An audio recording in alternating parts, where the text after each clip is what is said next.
Yo, what's up, everybody? It's Monday, October 20th.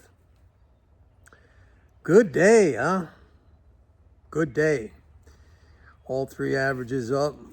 Gold had a big surge to a new high. I'm going to talk about that in a second. But first, I want to talk about last week. I think it was last week, early last week. There was a lot of chatter and concern about, whoa, we're going to have another banking crisis, because you had a couple of these regional banks, their stock got hit with some selling. So right away, everybody was like, oh, there's going to be another banking crisis. And I spoke about this. And I said, just think back to Silicon Valley Bank, SVB. I think that was, what was that, in 2023 or maybe 2024, I forget. But you probably remember there was the same kind of hysterical reaction, and everybody thought this was going to ripple through the financial system. And at that time, same thing. I said, just, get yourself under control. Stop with all the emotional reaction to the headlines. It's not going to, undermine the financial system. Very strong fiscal. So same thing last week. And there was also a lot of discussion. In fact, some of you, I think you even asked me questions here in the comments about the people saying a liquidity tightening situation. And I said, just don't pay attention to that. That's absolutely not happening. And so now nobody's talking about that. That's in the past. You got to understand that whenever you see these hyperbolic reactions to things, you'll know if there's something systemically that comes about. And I think you have to understand one thing right now. A lot was learned about management of the financial system during crises when we had the GFC, the Great Financial Crash in 2008. A lot was learned, and there were big mistakes made by the Fed at that time. I think the biggest mistake was that it precipitated the crash by dumping massive amounts of reserves into the system very, very quickly without allowing the system to absorb those reserves, basically putting the system into an insolvency, because reserves have to be capitalized. And the initial reaction back then by the Fed was that it was only going to lend on a very tight basis and only to the highest quality assets, namely treasuries, until and that just kept the crisis going until the Fed realized that all assets that banks hold, by definition, are government-approved assets. So they're all good collateral. Now, some collateral is better than others, but they're all collateral that the Fed could lend against. Once it understood this, and once it started to lend on an unconditional and unlimited basis, basically, that stopped what was happening in the financial system. And then we had the stimulus, which actually most of that was a $787 billion bailout or recapitalization of the banks, which was the genius idea of Treasury Secretary John Paulson at the time, when I was arguing, and there were other economists, in the MMT sphere that argued at the time, listen, all you have to do is suspend mark-to-market accounting. You don't have to recapitalize the banks. I mean, they're all holding Treasury securities, and Treasury securities are not going to, you're going to get your principal, you're going to get your interest. Yeah, the price is down, but if you suspend mark-to-market accounting, there was no need for that $787 billion bailout, recapitalization. Anyway, the point I'm trying to make here is that a lot was learned during that crisis. You're not going to see that repeated. So when you see something like Silicon Valley Bank, or when you see something like Key Bank, which, by the way, I own stock, KeyBank last week and some of the others.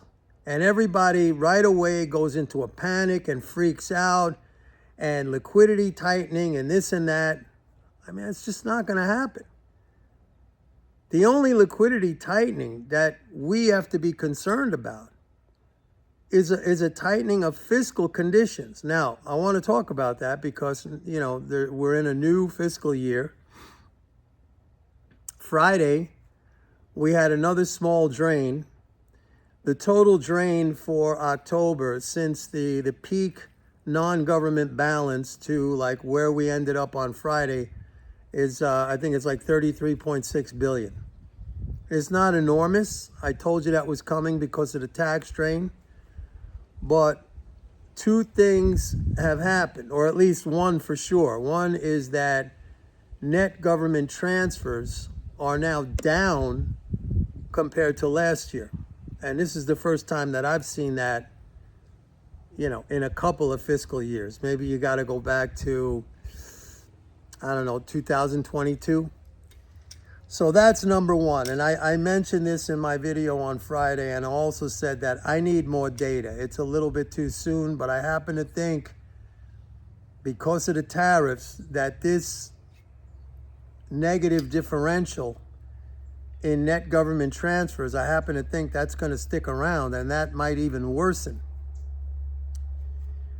The second thing is that it kind of looks like leading flows, which to me, that's the most important thing. The second most important thing are net government transfers, but leading flows, they look a little soft. And I think that probably has something to do with the shutdown. Now they're up, leading flows are up like 6.6 billion over last year. So it's still, as long as we stay at last year's, baseline, I think it's going to be fine. And 6.6 billion above last year, okay, it's not huge, but at least it's not declining year over year.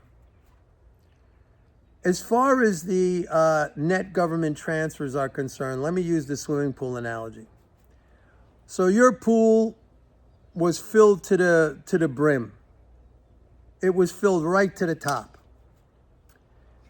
Now it's come down a little bit. The water level's down. You could still swim in the pool. The water level maybe is down a little. It's still at a level where the skimmers, the pool has skimmers that clean the surface of the pool. The skimmers are still functioning. The water level has not dropped below the level of the skimmers. If that happens, that would start to be a concern, right? But right now, the water level has come down in the pool. You could still dive in. There's no risk that you're going to hit your head, that there's no water in it, or it's so shallow that you're gonna fracture something. So, but it's something to keep an eye on. Does the pool have a leak? Did it evaporate? We got to see. But there's no question that the water level has come down, but it doesn't pose a risk right now. And it's still at a level where the skimmers can operate. So this is how I'm looking at it. There's water coming out of the pipe that fills up the pool. The volume of water, the amount coming out has slowed down a little bit, but it's still coming out faster than it was, a month ago, a year ago, a week ago. It's still coming out a little bit faster. And you know that all last year when that water was coming out at a certain volume, per minute, that was fine. You had a great swimming pool, you had a great summer, you were able to swim and splash and jump in and dive and everything else like that. Same thing. If the water volume coming out of that pipe starts to slow down below the pace that it was coming out last year or last month or whatever, you got to look into that. If the water level in the pool drops down below where the skimmers are, so now your filter's sucking in air, it's not sucking in water anymore, you got to take a look at that. So that's where we are right now. We had a big day today. let me talk about gold. Gold is connected to this fiscal flow situation. I've been telling you this forever. Okay, strong fiscal flows, it provides, that's like the energy, that's the money, that's, that drives gold. I think gold is making a top here. If I'm right about these fiscal flows, and again, I don't know the whole picture yet. All I know is that net government transfers are down compared to last year. Not by a lot. Remember, the skimmers still taking in water. And the leading flows are still up a little bit. But I got to tell you, I'm watching that very closely because that is going to be the determining factor. And this week, so let me repeat. I think we're making a top in gold right here. Today's, was like 150 point or something run up off of Friday's sell-off. So it was like a whipsaw, like a huge freaking whipsaw. Silver didn't make a new high, but gold went ballistic. So Wednesday we're going to have a Social Security payment. That's good. But later this week, and I never know the exact day, but it'll come anywhere from Wednesday, Thursday, or Friday, we're going to have that one big monthly tariff drain that we get every month. Last month it was $22 billion.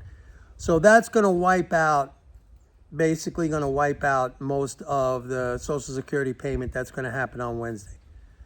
So notwithstanding today's big market run up, I think we could probably stall out for the remainder of the week based on what I see with the flows. Now, let me just finish off by saying this. Market sentiment is bearish. And as a contrarian, I look at that and I think, well, that means we're going higher. So if these flows kind of stay where they are and stabilize where they are, we're going up. All right, so I would lean right now towards the bullish case, is what I'm saying. But again, I want to see more data. The data is going to be, coming in on a daily basis. I look at it. And so that's why you want to stay in contact. Anyway, thanks for watching. I appreciate it. Please like and subscribe. And don't forget, go to my website, pitbulleconomics.com. Sign up for a 30-day free trial to MMT Trader. See you guys tomorrow. Bye.